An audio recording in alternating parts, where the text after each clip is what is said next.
Hello and welcome to a new video.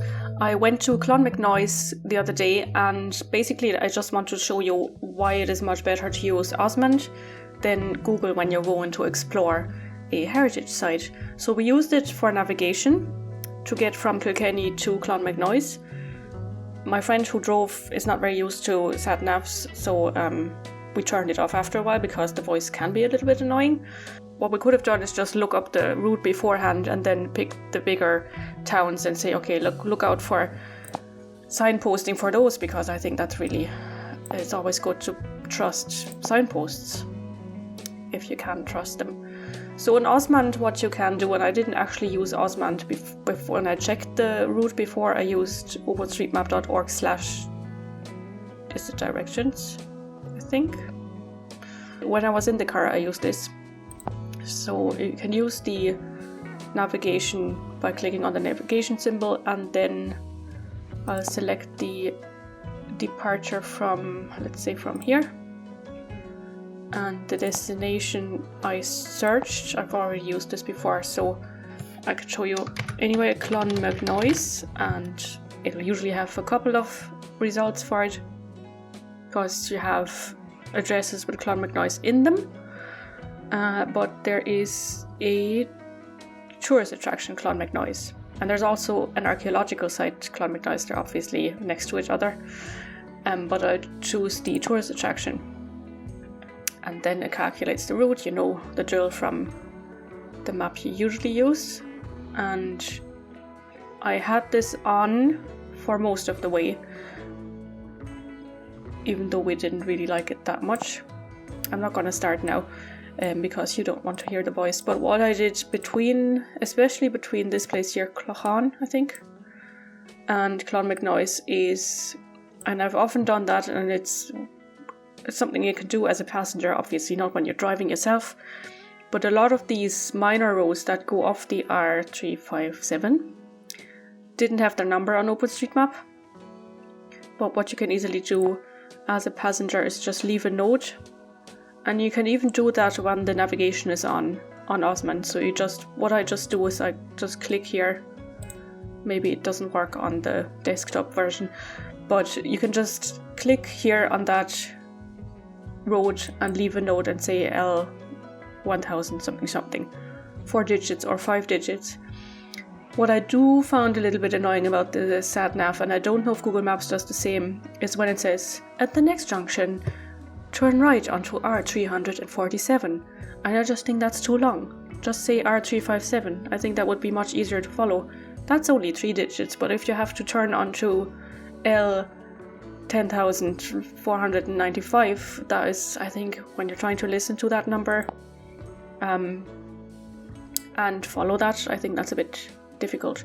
And it's those small roads when you need it. It's not the R357 to wherever it goes, Shannon Bridge probably. It's the small ones where you need it, because Shannon Bridge will be signposted, but your friend's farm or your cousin's farm might not be. Anyway, we got to Clonmacnoise, and just trying to get used to how to use it on the desktop. It's a bit tricky. Can I turn this off? Dismiss. Yeah. So I had done a little bit of mapping before we got there, and some of it was already done, to be fair. I think the churches were all done. The names on the churches might not have been, so I added those before I went, and I added the high crosses, which I wasn't aware before I went are just replicas. But anyway, so we got there, went in there, bought our tickets, and didn't go to watch the little film, the introductory film, for whatever reason. I think because I needed the toilet, which was mapped, which is always great, and you can find that on Google Maps. So we went straight into the site, and you see on OSMAnd it has a different, the display is a bit different, or the rendering. It does actually show the outline of archaeological sites with this dashed line here, whereas on the OSM Carto you don't get that, you just get the little amphora, so you don't really know how big it is. So we went in, and there were 2 maps, I think, on this wall here, one in Irish and one in English, explaining the site. And yes, we could have taken pictures of that and just walked around with that, because we weren't given any paper maps or laminated maps or anything, and it is a rather big site with a lot of buildings. And there are no signs on the buildings telling you which church it is or which ruin or whatever. But I did have OSMAnd open, so I knew which ones the crosses were, and I had the names of the churches. And then also on OSMAnd, what you can do is click on those and it'll give you a bit more information. I don't have the Wikipedia offline plugin enabled on this desktop thing, but I do have it on my phone in my app. And there is more information now for Clonmacnoise since I went there and I did some more mapping, and you will see pictures here now.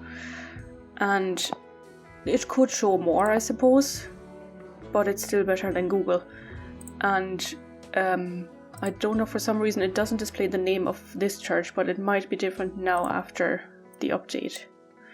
So you have the names of the churches there, and oops, I also don't really like the abandoned thing when it's a ruin, because it's still used as a tourist site, so it's not entirely abandoned.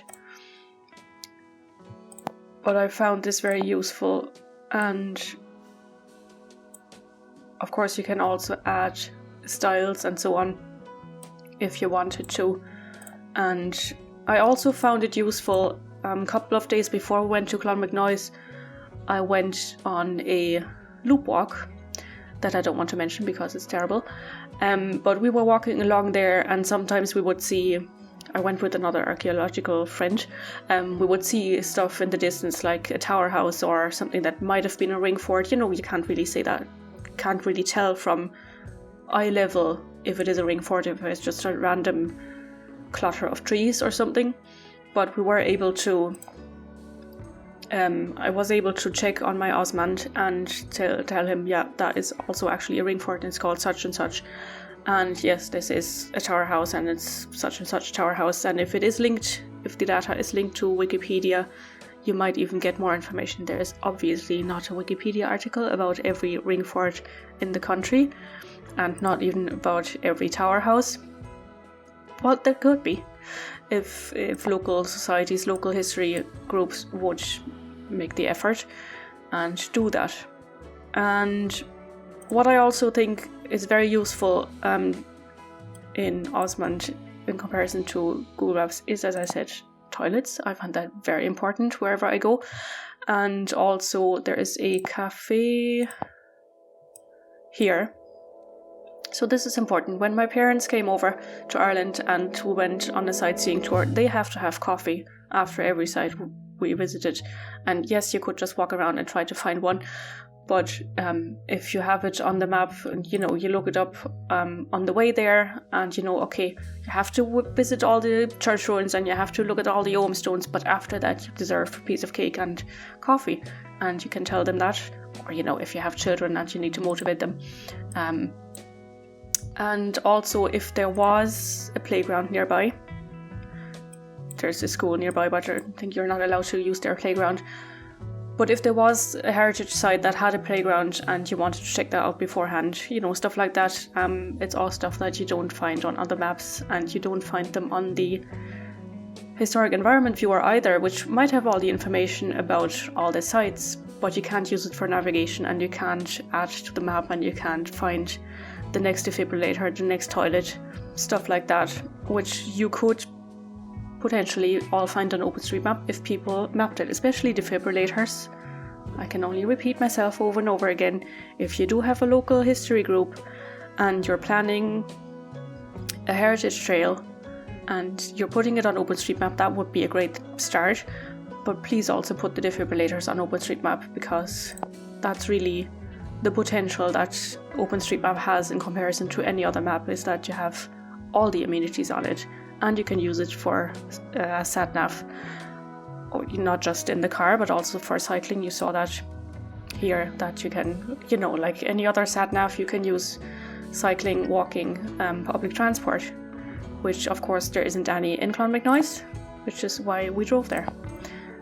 that's really all I wanted to say about my little trip to Clonmacnoise. There is, as I said, a lot more information on OpenStreetMap now, and if you have OSMAnd connected with your OpenStreetMap account and you get the free updates because you edit, you can get the live update every 15 minutes and you will see all the things that you can now click on and see on the map.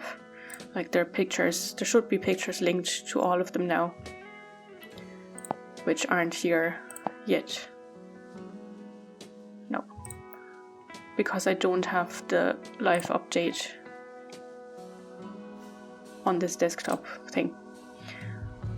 Thank you for watching, and I hope I have motivated you a little bit to either go and explore, or at least to use OSMAnd the next time you go around, and maybe add a few things, even if you just add the toilets, you know, and the wheelchair accessibility if you can.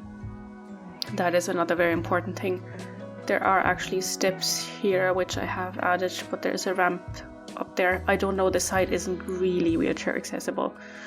I don't know, there's a lot of lumps and bumps, and the ground might be a little bit too soft for the wheelchair, but maybe there are special wheelchairs for that, I don't know.